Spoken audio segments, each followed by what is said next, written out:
Como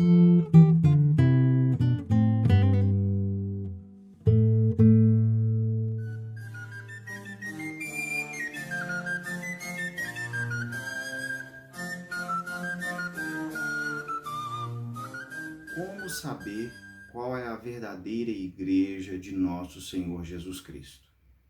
Afinal, nosso Senhor Jesus Cristo fundou uma igreja, deu autoridade a essa igreja, ou não fundou igreja nenhuma, ou fundou várias? Sim, nosso Senhor Jesus Cristo fundou explicitamente uma igreja apenas. E deu autoridade a essa igreja. Como é que a gente identifica qual é a verdadeira igreja fundada por nosso Senhor Jesus Cristo? Bem, por várias características específicas. Afinal, ele sendo Deus, Jesus, verdadeiro Deus e verdadeiro homem, não ia fundar uma igreja e não deixar explícito as características para que nós possamos identificar qual é a verdadeira igreja que ele fundou e que ele dá e deixou os seus sacramentos. Vamos lá. Existem várias vias. A via da unidade de fé, a via da santidade, a via da universalidade, a via do primado petrino. E essa que eu vou começar falando, porque é a característica mais específica e que a distingue das todas as outras denominações cristãs.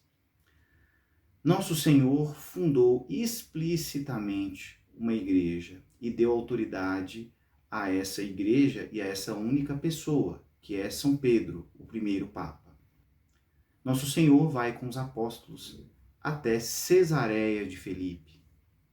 Cesareia de Filipe era uma cidade em homenagem a César, ou seja, uma cidade em homenagem à autoridade estadual, à autoridade governamental da época. Nosso Senhor quer fazer aí uma correlação, uma simbologia clara. Ele chega até os apóstolos a uma enorme pedra que havia lá em Cesareia de Filipe e pergunta: quem eu sou? Quem vós dizeis que eu sou? Os apóstolos, na verdade, São Pedro toma à frente a palavra e diz: tu és o Filho de Deus, o Messias, o Cristo. Ou seja, São Pedro afirma que nosso Senhor descreve e faz sua profissão de fé que nosso Senhor é verdadeiro Deus e verdadeiro homem. É o verbo que se fez carne. Se São Pedro descreve nosso Senhor agora descreve São Pedro. Nosso Senhor fala especificamente e explicitamente em São Mateus, capítulo 16, versículos 16 a 19. Pois também eu te digo, tu és Pedro, e sob essa pedra edificarei a minha igreja, e as portas do inferno não prevalecerão contra ela. E eu te darei as chaves do reino dos céus, e tudo o que ligares na terra será ligado nos céus, e tudo o que desligares na terra será desligado nos céus. Aqui fica explícito que nosso Senhor dá autoridade a São Pedro.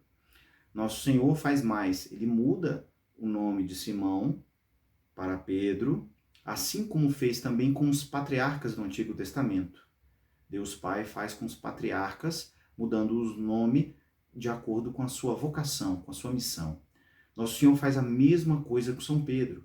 Ele modifica o nome de São Pedro para Petro, ou seja, em latim. E o trocadilho fica igual, porque é a mesma palavra, para pedra é para Pedro.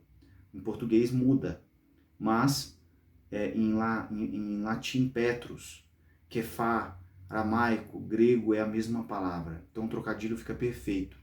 Ou seja, tu és Pedro, sobre essa pedra edificarei a minha igreja.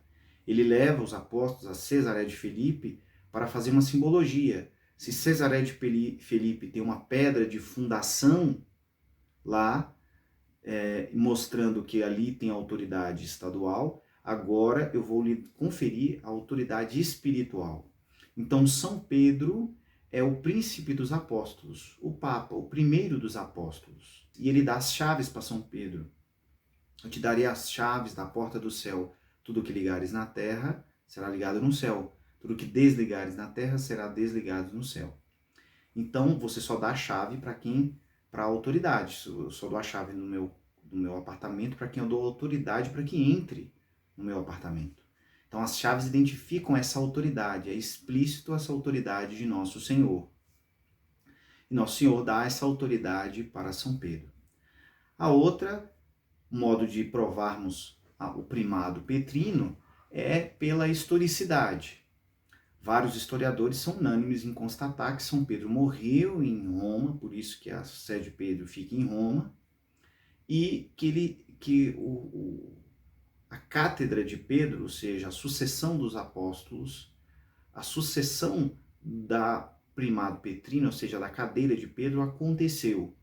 Você tem a carta de São Clemente Romano, datada do ano 90, que mostra uma carta que foi para a comunidade de Corinto. Você tem também as cartas de Santo Inácio de Antioquia, que confirmam historicamente o primado petrino e o primado de São Pedro, essa autoridade de São Pedro da Igreja. Há outras vias, é a via, por exemplo, da unidade de fé. Na Igreja Católica você tem uma unidade de culto, uma unidade de sacramentos, uma unidade de fé. Professamos a mesma fé. Nas outras comunidades cristãs, evangélicas, cada um tem uma fé diferente. Então não há unidade de fé. Há uma unidade de santidade. A santidade da Igreja está na sua fundação. É a fundação de nosso Senhor Jesus Cristo. Nosso Senhor Jesus Cristo é santo. Ele é perfeitíssimo, ele é o próprio Deus. Então ele tem uma santidade ativa de fundação e uma santidade de finalidade. A finalidade da Igreja é para a glória de nosso Senhor Jesus Cristo e a santificação das almas. E uma santidade passiva, isso pelos seus membros, porque existem membros santos, mas existem membros falhos.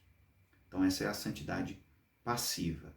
Só na Igreja Católica você vai encontrar os santos e os milagres estrondosos. Você tem também a universalidade. Una Santa Católica. Católica quer dizer universal. A Igreja Católica se espalhou, mesmo com a total perseguição dos primeiros séculos, ela se espalhou rapidamente e converteu o mundo. Então temos a Igreja, vem desde os apóstolos, ela é universal, ela tem uma integridade de fé, ela vem de São Pedro, pode ser provado pelos evangelhos historicamente. Então, essas notas todas só pode ter a igreja verdadeira. Nenhuma outra igreja, mesmo cristã, tem essas notas características que possui a Igreja Católica.